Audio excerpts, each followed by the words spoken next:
नमस्कार, मैं हूं अनु और आप देख रहे हैं महाराष्ट्र डायरी। डिजिटल और टेक्नोलॉजी आधारित विकास को नई दिशा देने के लिए सीएम देवेंद्र फडणवीस ने बड़ा विजन पेश किया। टेक महा इम्पैक्ट। मुख्यमंत्री देवेंद्र फडणवीस ने टेक महा इम्पैक्ट के जरिए राज्य को डिजिटल और टेक्नोलॉजी आधारित विकास मॉडल की दिशा में आगे बढ़ाने का रोड मैप पेश किया। टेक महा इम्पैक्ट में technology, digital governance, cyber security, शिक्षा, स्वास्थ्य और एआई जैसे अहम क्षेत्रों में कई बड़ी संस्थाओं के साथ करार किया गया। इस मौके पर डिप्टी सीएम सुनेत्रा पवार भी मौजूद थीं। इसका मकसद डिजिटल गवर्नेंस को मजबूत करना, युवाओं को स्किल डेवलपमेंट से जोड़ना, महिला सशक्तिकरण को गति देने के साथ सामाजिक प्रभाव वाले टेक्नोलॉजी आधारित मॉडल तैयार करना है। नॉलेज साझेदारी, पायलट प्रोजेक्ट्स, रिसर्च, ट्रेनिंग और जनहित से जुड़े टेक्नोलॉजी को बड़े स्तर पर लागू करने पर फडणवीस सरकार का फोकस है।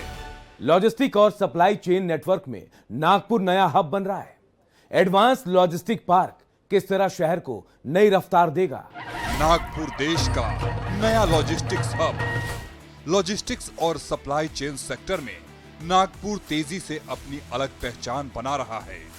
सीएम देवेंद्र फडणवीस और केंद्रीय मंत्री नितिन गडकरी ने अत्याधुनिक लॉजिस्टिक पार्क का उद्घाटन करके इसकी पुष्टि कर दी है।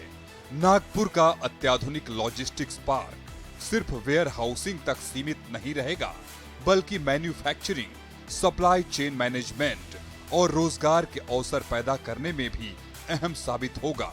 देश मैन्युफैक्चरिंग और सप्लाई चेन में नई ताकत बनकर उभर रहा है और इसमें नागपुर का रोल बेहद अहम होने वाला है। सीएम फडणवीस ने कहा कि पीएम गति शक्ति योजना, नई लॉजिस्टिक्स पॉलिसी, जेएनपीटी कनेक्टिविटी और वाटवड़ पोर्ट जैसी परियोजनाओं से नागपुर देश के सबसे लॉजिस्टिक्स नेटवर्क का रणनीतिक केंद्र बना दिया है।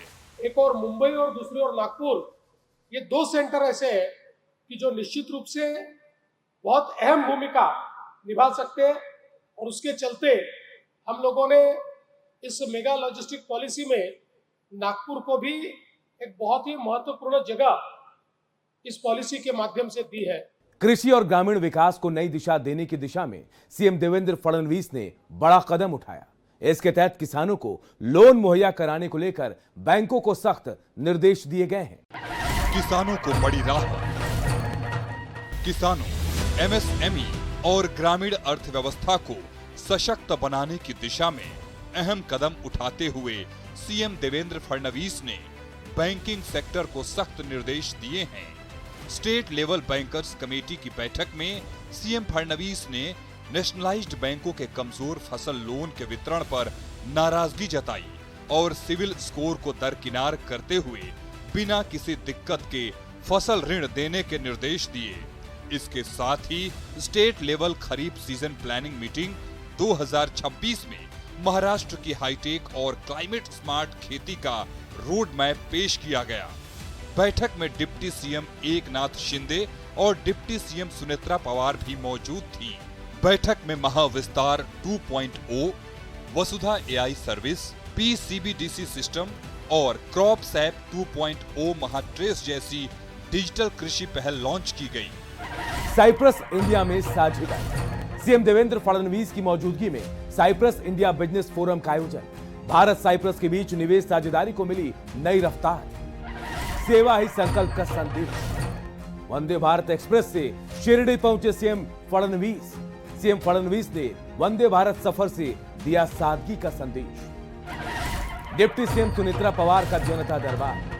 बारामती में डिप्टी सीएम सुनेत्रा पवार का जनता दरबार में सीधा संवाद। लोगों ने खुलकर रखी समस्याएं। डिप्टी सीएम सुनेत्रा पवार ने निपटारे का दिया भरोसा। हाईटेक स्किल सेंटर का शुभारंभ। डिप्टी सीएम एकनाथ शिंदे ने किया ले grand institute for training and education centre का उद्घाटन। हर साल 1000 से ज्यादा युवाओं को मिलेगा प्रशिक्षण।